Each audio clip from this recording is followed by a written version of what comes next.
ನಮಸ್ಕಾರ. ವೇದಿಕ್ ಹಾರ್ಮೋನಿಗೆ ಎಲ್ಲರಿಗೂ ಸ್ವಾಗತ. ನಾನು ಇವತ್ತೊಂದು ಪವರ್ಫುಲ್ ಆಗಿರೋಂಥ ಲಕ್ಷ್ಮೀ ಸ್ತೋತ್ರ ಹೇಳ್ತಿದ್ದೀನಿ. ಈ ಸ್ತೋತ್ರ ಎಲ್ಲ ದಿನ 11 ಬಾರಿ ಜಪಿಸೋದು ತುಂಬ ಒಳ್ಳೆಯದು. ನಮ್ಮೆಲ್ಲರಿಗೂ ಗೊತ್ತು ಲಕ್ಷ್ಮೀ ಅಷ್ಟೋತ್ತರಂ, ಲಕ್ಷ್ಮೀ ಅಷ್ಟೋತ್ತರ ಶತಮಾನಾವಳಿ, ಕನಕದಾರ ಸ್ತೋತ್ರ, ಹಾಗೆ ತುಂಬ ಲಕ್ಷ್ಮೀ ಸ್ತೋತ್ರ ಇದೆ. ಈ ಸ್ತೋತ್ರವನ್ನೆಲ್ಲ ನಾವು ಹೇಳೋದು ಮಹಾಲಕ್ಷ್ಮೀ ದೇವಿಯ ಅನುಗ್ರಹ ಸಿಗೋದಕ್ಕೆ. ಆದರೆ ನಾನಿವತ್ತು ಹೇಳ್ತಿರೋಂಥ ಲಕ್ಷ್ಮೀ ಸ್ತೋತ್ರದ ಹೆಸರು ದಕ್ಷಿಣ ಲಕ್ಷ್ಮೀ ಸ್ತೋತ್ರಂ. ಈ ದಕ್ಷಿಣ ಲಕ್ಷ್ಮೀ ಸ್ತೋತ್ರ ಹೇಳೋ ಮುಖಾಂತರ ನಾವು ಲಕ್ಷ್ಮೀ ದೇವಿಗೆ ಸದಾ ನಮ್ಮನೆಯಲ್ಲಿ ವಾಸವಿರು ಅಂತ ಕೇಳಿಕೊಳ್ಳುತ್ತಿರೋದು. ದೇವಿಯ 12 ನಾಮಗಳನ್ನು ನಾವು ಈ ಸ್ತೋತ್ರದಲ್ಲಿ ಹೇಳ್ತಾ ಇರೋದು. ಏನಿದು ಸ್ತೋತ್ರ ಅಂತ ನೋಡೋಣ.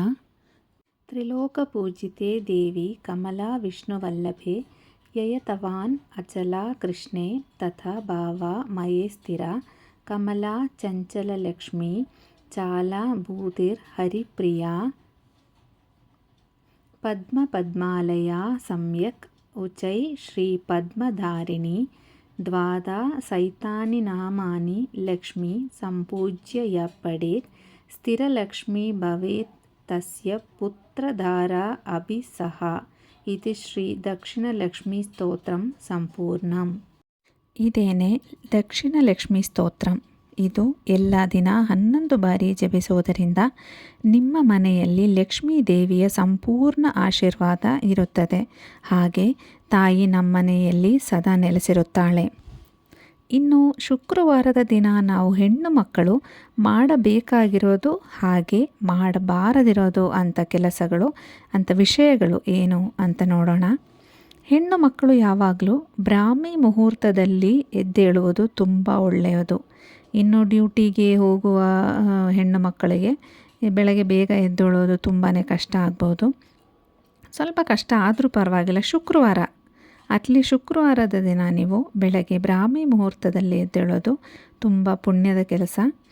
ಇನ್ನು ರಂಗೋಲಿ ಹಾಕುವಾಗ ಗಮನಿಸಬೇಕಾಗಿರೋಂಥ ವಿಷಯ ಏನು ಅಂದರೆ, ಈಗೆಲ್ಲ ಕಲ್ಲಿನ ಪುಡಿಗಳು ಸಿಗ್ತಾ ಇರೋದ್ರಿಂದ ಎಲ್ಲರೂ ಕಲ್ಲಿನ ಪುಡಿಯಲ್ಲಿ ರಂಗೋಲಿ ಹಾಕ್ತಾರೆ.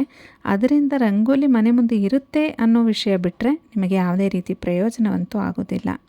ಹಾಗಾಗಿ ನೀವು ರಂಗೋಲಿಯನ್ನು ಅಕ್ಕಿ ಹಿಟ್ಟಿನಲ್ಲಿ ಬಿಡಿಸೋದರಿಂದ ತುಂಬಾ ಒಳ್ಳೆಯದು. ಇದು ಪುಣ್ಯದ ಕೆಲಸ ಕೂಡ. ಯಾಕೆ ಅಂತ ಹೇಳೋದಾದರೆ, ಬೆಳಗ್ಗೆ ನೀವು ಅಕ್ಕಿ ಹಿಟ್ಟಲ್ಲಿ ರಂಗೋಲಿ ಹಾಕಿ ಹೋದ ಮೇಲೆ ಚಿಕ್ಕ ಚಿಕ್ಕ ಪಕ್ಷಿಗಳು, ಚಿಕ್ಕ ಚಿಕ್ಕ ಇರುವೆಗಳು ಬಂದು ಅದರ ಮೇಲೆ ಕೂತು ತಿಂದು ಹೋಗುತ್ತೆ. ಸೊ ಇದು ಒಂದು ರೀತಿ ಅನ್ನದಾನ ಮಾಡೋ ಥರ. ಹಾಗೆ ನೀವು ಮಾಡೋದರಿಂದ ನಿಮಗೆ ಅನ್ನಪೂರ್ಣೇಶ್ವರಿ ತಾಯಿಯ ಕೃಪೆಯು ಕೂಡ ಸಿಗುತ್ತೆ. ಹಾಗಾಗಿ ಇನ್ಮೇಲಿಂದ ಅಕ್ಕಿ ಹಿಟ್ಟಿನಲ್ಲಿ ಪುಟ್ಟ ಪುಟ್ಟ ರಂಗೋಲಿಗಳನ್ನು ಹಾಕ್ಬೋದು. ಇನ್ನು ಬೆಳಗಿನ ಜಾವ ಬ್ರಾಹ್ಮಿ ಮುಹೂರ್ತದಲ್ಲಿ ಎದ್ದಾಗ ನೀವು ತುಪ್ಪದ ದೀಪವನ್ನು, ಅಂದರೆ ಸೂರ್ಯ ಹುಟ್ಟುವ 48 ನಿಮಿಷಗಳ ಮುಂಚೆ ಏನಿರುತ್ತೋ ಅದನ್ನು ನಾವು ಬ್ರಾಹ್ಮಿ ಮುಹೂರ್ತ ಅಂತ ಹೇಳ್ತೀವಿ. ಆವಾಗ ನೀವು ದೇವರಿಗೆ ಶುಕ್ರವಾರ ಹೊತ್ತು ದೇವರಿಗೆ ತುಪ್ಪದ ದೀಪ ಹಚ್ಚುವುದು ತುಂಬ ಒಳ್ಳೆಯದು. ಹಾಗೆ ಶುಕ್ರವಾರದ ದಿನ ದೇವಿಗೆ ಕೆಂಪು ಹೂವು, ನಿಮಗೆ ಬೇರೆ ಕೆಂಪು ಹೂವು ಸಿಗುತ್ತೆ, ಈಗೆಲ್ಲ ರೋಜಿನ ಹೂವು ಅದು ಇದು ಅಂತ ಸಿಗುತ್ತೆ. ಸಿಕ್ಕಿಲ್ಲ ಅಂದರೆ ಮಲ್ಲಿಗೆ ಹೂವು ಕೂಡ ನೀವು ಹಾಕ್ಬೋದು. ಆದರೆ ಕೆಂಪು ಹೂವು ತುಂಬ ಶ್ರೇಷ್ಠ ಆಗುತ್ತೆ ತಾಯಿಗೆ. ಕೆಂಪು ಹೂವು ತಂದು ಇಟ್ಟು ದೇವರಿಗೆ ತುಪ್ಪದ ದೀಪ ಹಚ್ಚಿ ಪೂಜೆ ಮಾಡೋದು ತುಂಬಾ ಒಳ್ಳೆಯದು. ಇನ್ನು ಶುಕ್ರವಾರ ಸಂಜೆ ಮನೆಯಲ್ಲಿ ಪೂಜೆ ಮಾಡಿದ ನಂತರ ಮನೆ ಬೀಗ ಹಾಕಬಾರ್ದು. ಅಂದರೆ ಬೀಗ ಹಾಕಿ ಎಲ್ಲೂ ಹೊರಗಡೆ ಹೋಗೋದು ಆ ಥರ ಎಲ್ಲ ಮಾಡಬಾರ್ದು. ದೇವಸ್ಥಾನಕ್ಕೊಂದು ಹೋಗ್ಬೋದು, ಅದು ಬಿಟ್ಟರೆ ಅವ್ರ ಮನೆ ಇವ್ರ ಮನೆ ಅಂತ ಹೋಗೋದು ಅದು ಅಷ್ಟು ಶ್ರೇಷ್ಠ ಅಲ್ಲ.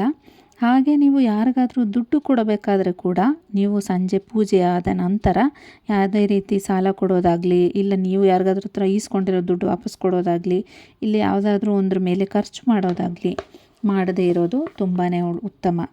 ಹಾಗೆ ನೀವು ದೇವಸ್ಥಾನಕ್ಕೆ ಹೋದರೆ ಡೈರೆಕ್ಟಾಗಿ ನಿಮ್ಮ ಮನೆಗೆ ವಾಪಸ್ ಬರೋದನ್ನು ಪ್ರಯತ್ನಿಸಿ. ಯಾಕೆ ಅಂದರೆ ದೇವಸ್ಥಾನದಲ್ಲಿ ನೀವು ಹೋದಾಗ ನಿಮಗೆ ಅಂತ ಒಂದು ಪಾಸಿಟಿವ್ ಎನರ್ಜಿ, ಪಾಸಿಟಿವ್ ವೈಬ್ ಬಂದಿರುತ್ತೆ.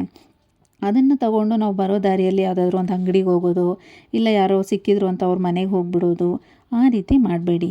ಡೈರೆಕ್ಟಾಗಿ ನಿಮ್ಮ ಮನೆಗೆ ಬಂದು ದೇವ್ರ ಕೈ ಮುಗಿದ ನಂತರ ನೀವು ಹೊರಗಡೆ ಎಲ್ಲಾದರೂ ಹೋಗಂಗಿದ್ರೆ ಹೋಗಿ ಮಾತಾಡಿಸ್ಕೊಂಡು ಬರ್ಬೋದು. ಇನ್ಮೇಲೆ ದೇವಸ್ಥಾನಕ್ಕೆ ಹೋದ್ಮೇಲೆ ಡೈರೆಕ್ಟಾಗಿ ಮನೆಗೆ ಬರುವುದನ್ನು ಪ್ರಯತ್ನಿಸಿ.